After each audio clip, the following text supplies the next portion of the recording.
কেমন আছো সবাই? আশা করি সবাই খুব ভালো আছো। মন্দিরাস ব্লগসের আরেকটি নতুন ব্লগে সবাইকে স্বাগত জানাই। আজকে হচ্ছে সোমবার, আজকে হচ্ছে সরস্বতী পুজো। তো আমি এবার স্নান টান করে সকালবেলাতে যাব। এবার একটু পুজো টুজো আছে, আমার ছেলেও আজকে হাতে করে দেবে। তো চলো তোমাদের সাথে সবটাই শেয়ার করছি। বলো এ লিখো, বলো বি লিখো, সি লিখো, ডি হয়েছে। এবার হিন্দিতে ধর ধর ধর ধর ধর ধর বাঙালি বাউন কেসা পড়েগা। ই হয়েছে। এবারে লিখো অ হয়েছে। আ বাংলাতেও হাতে খড়িটা দিয়ে দেবেন। বাঙালির ছেলে, তোকে বাংলাতেই দিয়েছিল। বাংলায় বল, লিখো অ আ রসই হয়েছে মন্দিরা একদম।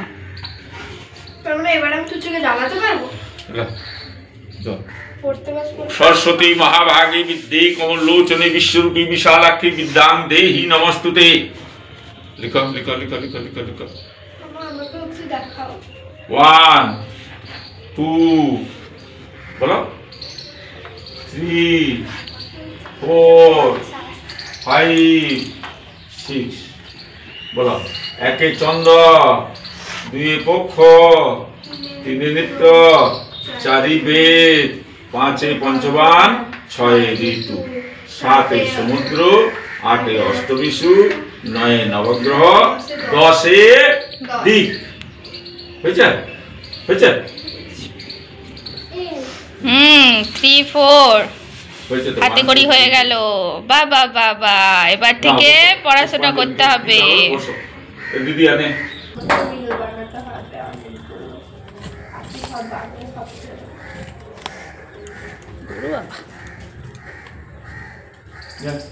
মানে হাতে জল নেই, হাতে জল নেই, জয় হাতে জল নেই। থাক না,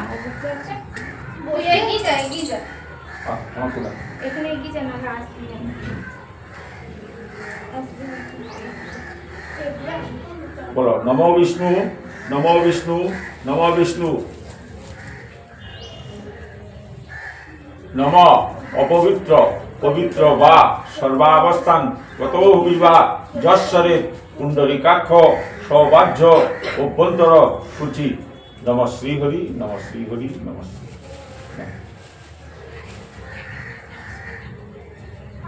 नमः सरस्वती महाभागे विद्ये कमल लोचने विश्वरूपी विशालाक्षी विद्यां देहि नमस्तुते। एष सचंदन पुष्प बिल्ल पत्रांजलि नमः सरस्वती।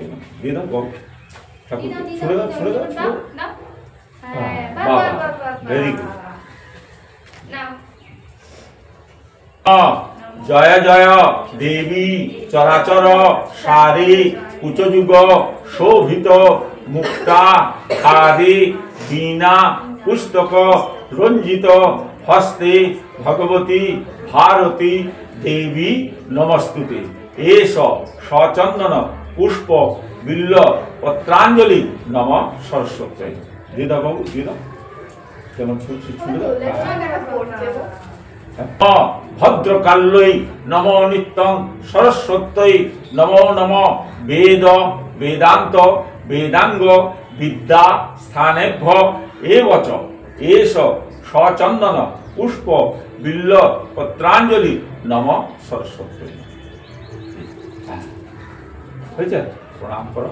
नमो सरस्वती महाभागी विद्ये कमल लोचने विश्वरूपी विशालाक्षी विद्यां देहि नमस्तुते। बोलो आइलेन माँ सरस्वती गोलाय गजमती मुक्तार हार वीणा हस्ते भगवती भारती দেবী নমস্তুতে। আমি যেন হই মা বিদ্যার ভার, আমি যেন হই মা সবার পণ্ডিত। মন্দিরে পড়লাম। সরস্বতী মহাভাগী বিদ্যে কমলোচনী মা বিদ্যা দাও, বুদ্ধি দাও।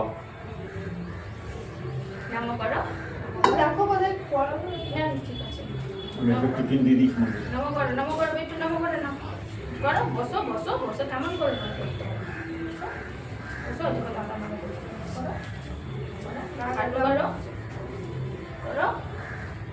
বসো বসো বসো, হাঁটু করে বসো বসো করো। আসছি মন্দিরা, তুমি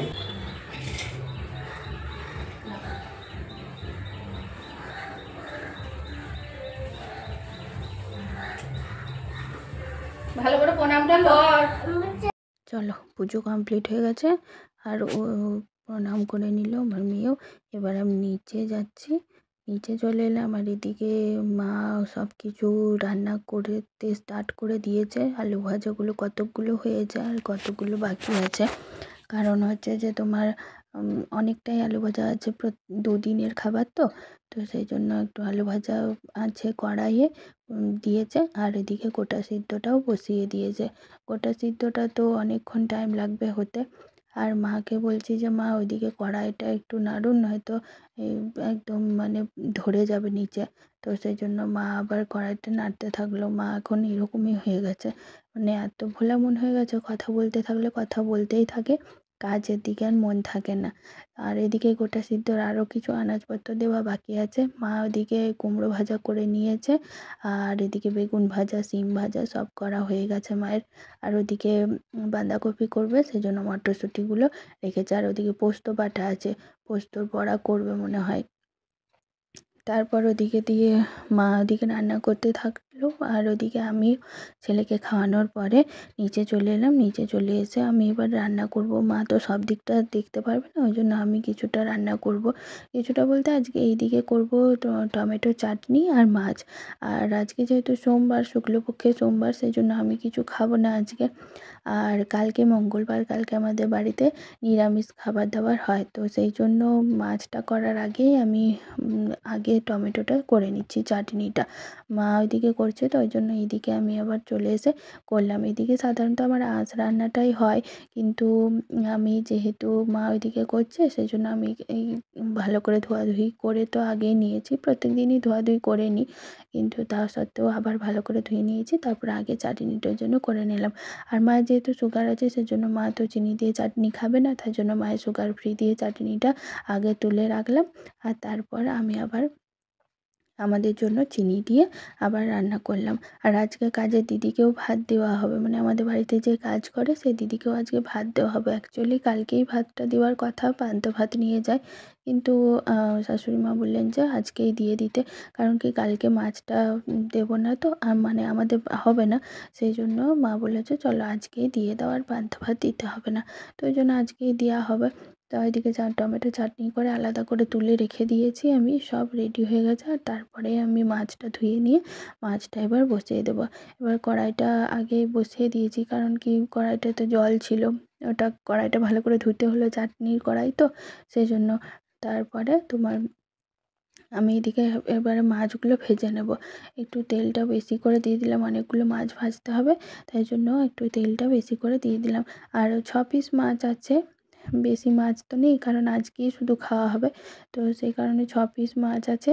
তো প্রত্যেকের একটা একটা করেই হয়ে যাবে, আমি তো আর খাবো না, কিন্তু একটু বড় বড় পিসগুলো আছে বলে আমি অল্প অল্প করে ভাজছি। আর ওদিকেও আমি টমেটোটাও কাটতে হবে, তো মাছের টক ঝাল করবো, সেই জন্য টমেটো লাগবে। তো ওই জন্য আমি একদিকে মাছটা ভাজতে দিয়ে টমেটোগুলো কিছুটা কেটে নিয়ে আবার মাছটা উল্টে নিলাম। তারপর দু পিঠটাই হয়ে গেল। তারপর দু পিঠটা হয়ে যাওয়ার পরেতেই আমি মাছটাকে তুলে নিয়েছি। আর ওইদিকে আমার টমেটো কাটা হয়েই গেছে, কিছুটা হয়ে গেছে আর কিছুটা বাকি আছে। তো পুরো টমেটোটাই কেটে নেব। আর এদিকে ততক্ষণে মাছটাও ভাজতে দিয়ে দিচ্ছি আবারও দ্বিতীয়বার করে। ওই জন্যই দ্বিতীয়বার করে দুবার দুবার মাছটা ভাজলাম, যাতে করে টাইমটা আমি পেয়ে যাই টমেটোটা কাটার, তাহলে আমার কোনো দিক দিয়েই টাইমটা নষ্ট হবে না, নয়তো আমি ওইদিকে মাছটা ভাজতে দিয়ে বসে থাকতে মানে কতক্ষণে আমার টমেটোটা কাটা হবে, তারপরে রান্না করব। এদিকে আমার দুটো কাজও হয়ে গেল আর খুব ভালোভাবেই হয়ে গেল। তারপর আমি এদিকে মাছগুলো সব তুলে নিলাম। এইবার আমি মাছের টক ঝাল বানাবো। তো টক ঝাল বানাবার জন্য একটু পাঁচ ফোড়ন দিলাম, আর লঙ্কা দিলাম না, কারণ হচ্ছে শাশুড়ি মা লঙ্কা একদমই খেতে পারে না, তো সেই জন্য ফোড়নে দিলাম না। আর তারপরে মাছগুলোও তো টক ঝালের মধ্যে থাকবে, আমার বেটুও খাবে, তো সেই জন্য ও খেতে পারবে না, তাই জন্য একেবারেই লঙ্কা দিলাম না। তোমরা চাইলে কিন্তু লঙ্কা দিয়ে করতেই পারো, লঙ্কাটা দিলে কিন্তু খেতে ভালো লাগে আরও।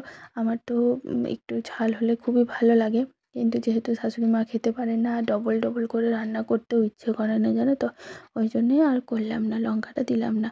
তো টমেটোটা একটু সেদ্ধ করতে দিয়ে দিলাম ওইদিকে, ততক্ষণে আর ওইদিকে সর্ষে বাটাটা ভিজিয়ে রেখেছিলাম আগেই, তো সর্ষেটার বাটাটার সাথে একটু হলুদটা মিক্সড করে নিচ্ছি। সর্ষের এখন আর শিলে বাটতে হয় না, পেস্ট তো পাওয়াই যায়, ওই জন্য আগের থেকে ভিজিয়ে রেখে দিয়েছিলাম সর্ষে বাটাটা। আর ওদিকে ততক্ষণে দেখলাম যে আমার টমেটোটাও একদম খুব ভালো করে সেদ্ধ হয়ে গেছে। তো তারপরে আমি একটু টমেটোটায় নুন দিয়ে দিলাম, আর তারপরে আমি ভালো করে মিশিয়ে দিয়ে সরষে বাটাটা এবারে দিয়ে দিচ্ছি। সরষে বাটাটা দিয়ে দিলাম, তারপরে সরষে বাটা যে বাটিটাতে রাখা ছিল সেটা তো অনেকটাই ছিল, সরষে লেগে থাকে, সেই জন্য গায়ে একটু ওই তার বাটিটাতেই জল দিয়ে আবার ভালো করে দিয়ে দিলাম। যেহেতু একবেলা তাই একটু বেশি করব না, একদিনের জন্যই তো। আর যেহেতু বললাম শাশুড়ি মার সুগার আছে, তাই চিনি দিতে পারবো না, তাই সুগার ফ্রি দিয়ে দিলাম। আর দুবার দুবার করে করতে কারোরই ভালো লাগে না, এনার্জি থাকে না। তারপরে আবার বেটু শরীরটাও ভালো নেই, সর্দি করেছে। আর ওদিকে কালকের জন্য যেহেতু সব কিছুই রান্না হয়ে যাচ্ছে, ওই জন্য কালকের জন্য একটুখানি বাটনা তুলে রাখবো, আর একটুখানি মাছটা ভেঙে রেখে দেবো, ব্যাস। কেউ তো খাবে না কালকে, ওই জন্য তুলে রাখলাম না বেশি করে। আর ওদিকে কাজের দিদির জন্য আলাদা করে তুলে রেখে দিলাম, দিদি এলে দিদিকে দিয়ে দেবো। আর তারপরে আমি এই সমস্ত কিছুটা হয়ে গেছে, তাই এবার আমি মাছগুলোকে কড়াইয়ের মধ্যে ছেড়ে দিলাম, কারণ মাছগুলো আগে থেকে দিলাম না, কারণ কি বলো তো, নাহলে মাছগুলো গলে যাবে। আর টমেটোটা এইগুলো সব কিছু সরষে বাটা দিয়ে আগে ভালো করে ফুটিয়ে নিয়েছি, আর ব্যাস হয়ে গেল। তাহলে মাছগুলো যতক্ষণে খাবো ততক্ষণে মাছগুলো পুরো মাছের ভেতরে পুরো রসটা ঢুকে যাবে, তাই জন্যই আমি আর বেশিক্ষণ মাছটা দিয়ে ফোটালাম না। তো হয়েই গেছে আমার মাছ রান্নাটা, এবারে নামিয়ে দেবো। মাছের টক ঝাল রান্না করলাম আজকে, আর টমেটো চাটনি, ব্যাস হয়ে গেছে। এবার এই বাসনগুলো রেখে দেবো, ততক্ষণ আমি একটু নামিয়ে নিই, নামিয়ে না নিলে তো পড়ে যাবে আবার, মানে কিছু হয়ে যাবে, তাই জন্য আগে নামিয়ে নিলাম। তারপরে তোমার এবার বাসনগুলো সব ধুয়ে নেব, ধুয়ে নিয়ে তারপরে উপরে যাব। আমার এদিকে মাছের টক ঝাল রেডি, আর বাসনগুলো এবার ধোয়াধুয়ি করার পর আমি উপরে এলাম। ছেলেটার খাবার দাবার তো করা হয়নি, 1টা বাজতে যাচ্ছে, এবার ওকে তো খাওয়াতে হবে, সেই জন্য ওর জন্য আজকের মতো একটু ডাল আর আলু সিম এগুলো সব সেদ্ধ করতে দিয়ে দিলাম, আর ও মাছ দিয়ে তারপরে ভাতগুলো খেয়ে নেবে। তো চলো আজকের মতো তাহলে এখানেই ব্লগটা শেষ করছি। আবার সন্ধেবেলাতে আমরা একটু বেরোবো, সেই পোর্শনটা আমি আবার নেক্সট ব্লগে তোমাদেরকে দিয়ে দেবো। চলো আজকের মতো টাটা, বাই বাই।